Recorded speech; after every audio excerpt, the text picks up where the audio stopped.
Assalamualaikum warahmatullahi wabarakatuh. Teman-teman, kembali lagi di channel YouTube saya, Khairun Imam.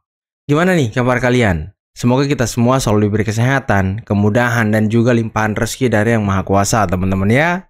Nah, di video kali ini kita akan melihat bagaimana MUI dan juga Muhammadiyah mempermalukan para purnawirawan Jenderal TNI yang ingin memakzulkan Gibran, teman-teman.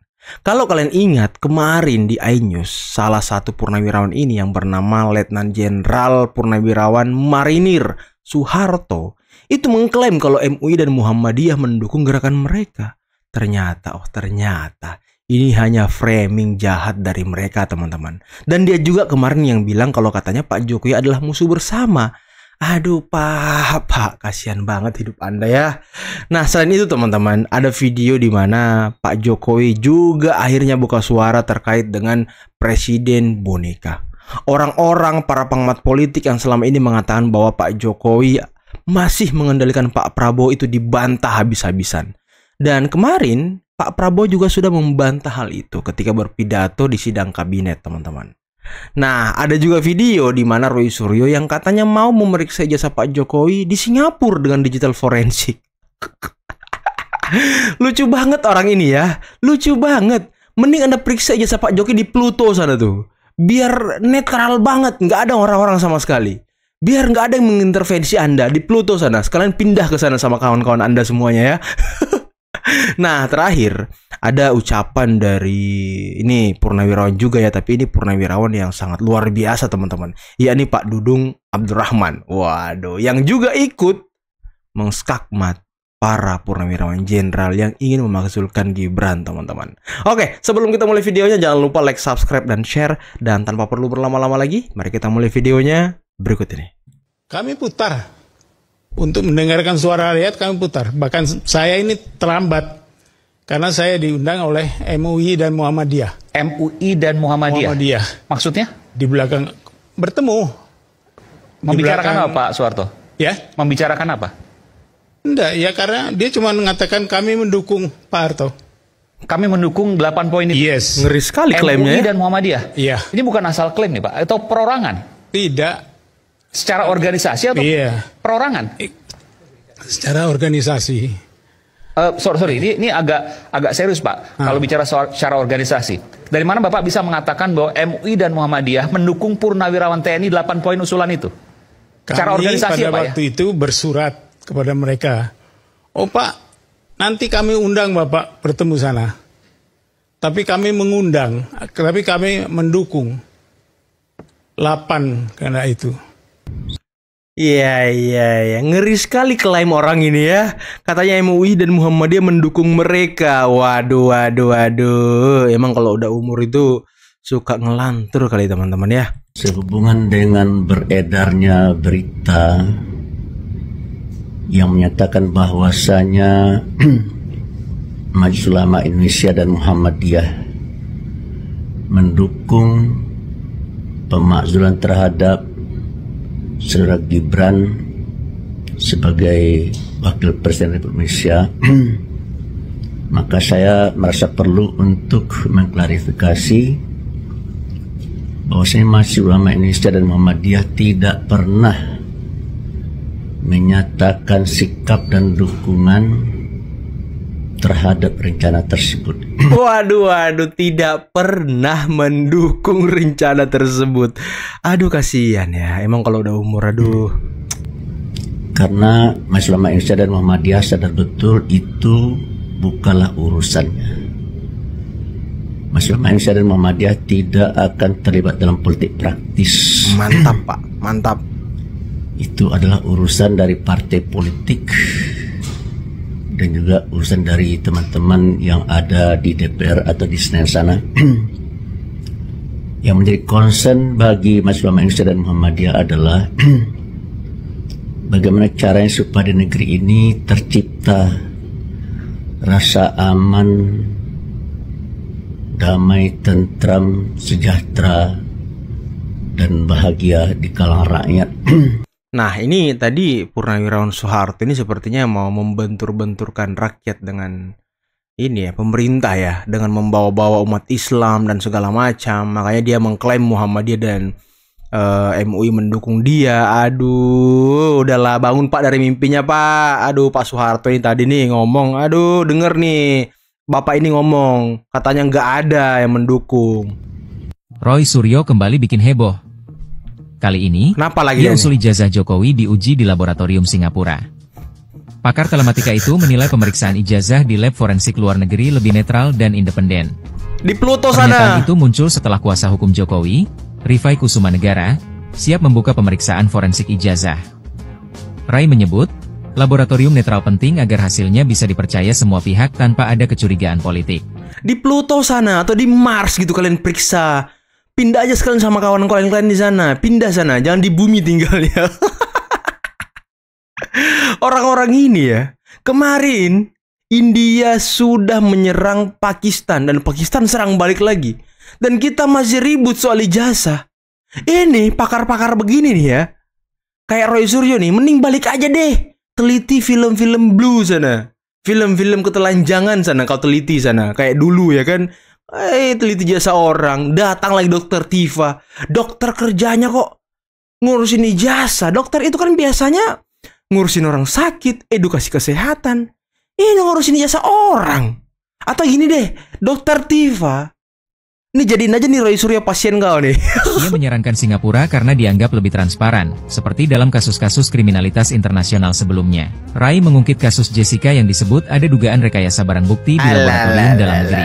Menurutnya, jika kedua kubu membawa ahli forensik masing-masing, bisa terjadi adu ilmu secara objektif.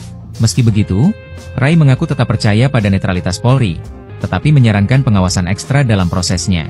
Ia menyoroti lambatnya penanganan laporan TPUA sebagai pembanding kecepatan proses jika melibatkan nama besar. Udah Roy, makan aja yang enak, tidur yang nyenyak, berkumpul sama keluarga. Karena nanti sulit loh kalau sudah masuk bui. Artinya dengan polemik kemarin yang terjadi, para yang mengatasnamakan Purnawirawan, ya, menyampaikan beberapa hal, ada 8 poin itu. Tentunya dari PPAD, PPAL maupun PPAU, bahkan dari PPABRI pun sudah menyampaikan sikapnya untuk mendukung program dan kebijakan dari Presiden Prabowo dan Wakil Presiden Gibran Rakabuming Raka.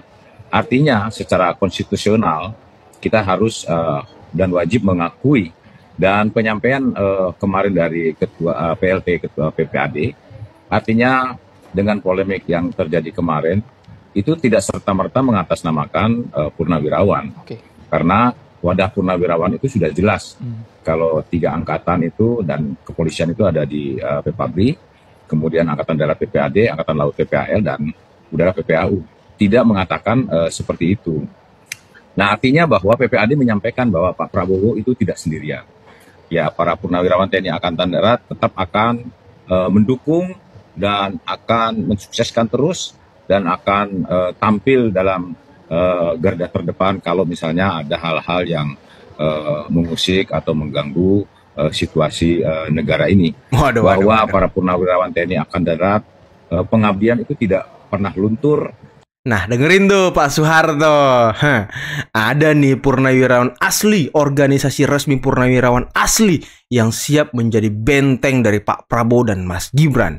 Kalian mah Purnawirawan barisan sakit hati yang mendukung Anies kemarin dan kalah dan sulit untuk move on. Aduh, kasihan banget ya. Aduh. Sesuai dengan Sumpah Prajurit yang pertama, setia kepada Negara Kesatuan Republik Indonesia yang berlandaskan pada Pancasila dan Undang-Undang Dasar 1945. Pak, terkait anggapan bahwa Pak Prabowo sebagai presiden boneka seperti apa Pak? Tidak ada, ya tidak ada. Karena yang saya lihat kepemimpinan Pak Prabowo ini kepemimpinan yang kuat. Beliau memiliki visi yang kuat, memiliki leadership yang kuat, program-programnya juga jelas. Bentar teman-teman, sebelum kita lanjut ya, saya benerin rambut dulu ya. Kayaknya saya mirip-mirip Pak Syarif yang di belakang ya. Kalian jangan salah fokus sama Pak Syarif ya. Step-step perencanaan diimplementasi juga baik. Ya, ada bahwa berkomunikasi beliau dengan mantan presiden, dan juga tidak hanya dengan saya, dengan Bu Megawati, dengan Pak SBY kan juga berkomunikasi. Kalau komunikasi dengan Bapak, apa aja Pak? Mungkin Pak, apakah meminta masukan-masukan atau meminta? Tidak pernah. Artinya komunikasi dengan Pak Prabowo seperti apa Pak? Ya, komunikasi misalnya telepon, mengucapkan selamat tahun baru, ya jam 1 malam, telepon, video call untuk ucapan selamat Hari Raya Idul Fitri, ya yang lain enggak. Kemarin pernah. selama di Jakarta sempat bertemu beliau lagi? Enggak. Terakhir Pak mungkin ketemu Pak Prabowo Ya saat diundang beliau untuk buka puasa di istana kemarin. Saya juga pakai kacamata, dia bilang. Itu bisa saya buktikan, Bu. Ijazahnya. Dokumentasi waktu dia ijazah menggunakan pakai kacamata. Ada itu. Nah, maksud saya begini. Kalau sekarang kita mengatakan bahwa berangkat dari argumentasi-argumentasi yang ada, bahwa setiap kali kita mengkritik tentang ijazah itu, bahwa itu membuat kita mengatakan itu palsu, berarti data-data orang lainnya juga palsu dong. Betul. Misalkan contoh penggunaan Times New Roman itu, kalau yang lain menggunakan Times New Roman juga berarti kan palsu yang lain. Kan kita komparatif ini. Betul. Kalau sekarang menggunakan kacamata juga palsu, berarti orang-orang yang lain juga palsu dong. Nah, sebenarnya sih bukan ijazah Pak Jokowi yang palsu, tapi otak-otak mereka yang palsu. Nah, sekarang masalah tanda tangan. Kalau yang lain juga tidak ditandatangani pada saat itu, berarti 44 yang ditunjukkan oleh UGM itu juga palsu dong. Kan ada beberapa yang tidak ditandatangani, Pak. Serius saya. Selama sekitar 10 hari berikutnya tidak terdengar suara apapun dari istana. Yang lebih ramai bicara adalah mereka yang berada di luar pemerintah. Koalisi masyarakat sipil yang merupakan gabungan sejumlah LSM, yakni Imparsial, PBHI, Elsam, Walhi, HRWG, De Jure, Setara Institute meminta pemerintah meninjau kembali posisi Hasan Nasbi sebagai ketua PCO. Aduh, ngeri banget. Rai Rangkuti mengatakan setelah Hasan Nasbi diturunkan, giliran berikutnya adalah Gibran. Ferdinand Hutahean dari PDIP bahkan meminta PCO dibubarkan saja karena tak ada gunanya. Rocky Gerung menyimpulkan Prabowo perlahan mulai mengamputasi pengaruh Jokowi dari lingkar kekuasaan. Muhammad Anas menyatakan kini Prabowo mulai tidak membutuhkan orang-orang yang dititipkan Jokowi dalam pemerintahannya, sehingga hal ini bisa menjadi faktor awal perbedaan jalan antara Prabowo dan Jokowi. Ini framing-framing yang disebutkan sama Bung Ade Armando tadi sekarang mulai memudar, teman-teman ya, mulai menghilang dari peredaran dan peradaban untuk saat ini. Karena apa? Ya, tidak relevan lagi. Jokowi nitip menteri, Jokowi nitip si A, si B. Aduh, memang kerja mereka ini cuma bikin ribut ya kan? Komentar-komentar serupa banyak terdengar di ruang publik. Pada intinya, pengunduran diri Hasan dianggap sebagai hasil dari perintah Prabowo yang tidak ingin Hasan masih berada di lingkaran kekuasaannya. Dan Prabowo dianggap menendang Hasan karena hubungannya dengan Jokowi sudah memburuk. Kini, narasi tersebut terjungkal. Terbukti bahwa Presiden Prabowo tidak ingin Hasan meninggalkan posnya. Pada 5 Mei, Hasan sudah diundang untuk menghadiri rapat Kabinet Paripurna. Dalam rapat itu, Prabowo memberi isyarat bahwa dia akan tetap mempertahankan Hasan. Presiden memang tak menyebut nama Hasan sekalipun. Tapi dengan segera semua orang tahu bahwa ucapan-ucapan Prabowo diarahkan pada Hasan. Prabowo menyebut bahwa kesalahan dalam komunikasi bisa dimaklumi, terutama bagi pejabat yang baru menjabat. Ada menteri-menteri yang sudah senior, sudah lama pengalaman, dan ada yang baru. Ya kan? Baru menjabat, kata Prabowo. Presiden kemudian menyinggung soal juru bicara yang kesleo lidah dalam pernyataan publik. Ya kan? Jadi sudahlah, mungkin ada juru bicara saya kesleo. Ya namanya manusia, dia juga baru menjabat. Benar nggak tambahnya? Dan benar saja, pada 6 Mei, Hasan muncul di depan wartawan dan menyatakan dia tetap memimpin PCO. Oke teman-teman, itulah tadi beberapa video yang bisa kita simak, yang bisa kita saksikan pada kesempatan kali ini. Dan kasihan banget ya, Legend Purnawirawan TNI Marinir Soeharto. Aduh, ngelantur lagi teman-teman. Katanya MUI dan Muhammadiyah mendukung gerakan dia. 8 poin yang diajukan termasuk pemakzulan Gibran. Tapi tadi MUI dan Muhammadiyah sudah angkat bicara kalau tidak ada sama sekali statement dukungan terhadap para Purnawirawan TNI itu. Yang organisasinya ternyata ya abal-abal teman-teman. Karena Pak Dudung tadi ya mengatakan ada beberapa organisasi Purnawirawan yang yang apa namanya ya? Yang real gitu, yang resmi, yang memang di bawah naungan TNI. Nah, tadi ada PPAD, PPAL, PPAU, dan juga PPABRI, dan lain sebagainya. Dan kemarin mereka sudah mengatakan, kita mendukung seluruh program-program yang dijalankan oleh pemerintahan Prabowo Gibran. Dan dengarkan tadi kata Pak Dudung, siap menjadi benteng yang ingin membuat kekacauan, yang ingin membuat suasana politik semakin tidak baik, apalagi ingin menjatuhkan Pak Prabowo dan Mas Gibran. Aduh, ini semakin pupus harapan para purnawirawan yang mengatakan dirinya sebagai purnawirawan yang cinta bangsa katanya, cinta tanah air katanya. Tapi ya omongan si Soeharto tadi ya kemarin di video sebelumnya, dia bilang kalau Pak Jokowi itu musuh bersama. Aduh, inilah ya orang-orang yang kalah pilpres, orang-orang yang belum move on, masih aja menyimpan dendam dan sakit hati. Udahlah, kalian yang purnawirawan itu fokus saja membangun bangsa, dukung pemerintah. Kalaupun Anda tidak setuju dengan Gibran, tunggu 5 tahun lagi, bertarung lagi di pilpres. Jangan sekarang mau dijatuhkan. Gibran dan Prabowo ini kan satu paket, dipilih oleh rakyat. 90 juta lebih rakyat memilih mereka. Dan Anda mau mencopot Gibran? Aduh, kasihan banget ya. Apa sih pelanggaran Gibran setelah dia menjabat sehingga mau dimakzulkan? Kan nggak ada. Datanglah pakar hukum tata negara Refli Harun ngomong AIU nggak jelas. Aduh, kasihan banget kalian ya. Datang lagi Roy Suryo katanya ijazah Pak Jokowi harus diperiksa di mana? Di Singapura. Periksa sana di Mars. Kalian pindah sama kelompok kalian sana di Mars. Jangan tinggal di Indonesia sini. Bikin ribut aja orang-orang ini teman-teman. Kesel lama-lama loh. Kesel lama-lama. Dunia diambang gonjang-ganjing ketidakpastian. Perang di Asia sudah pecah. Mereka masih ributin ijazah. Emang aneh orang-orang ini. Aneh banget teman-teman.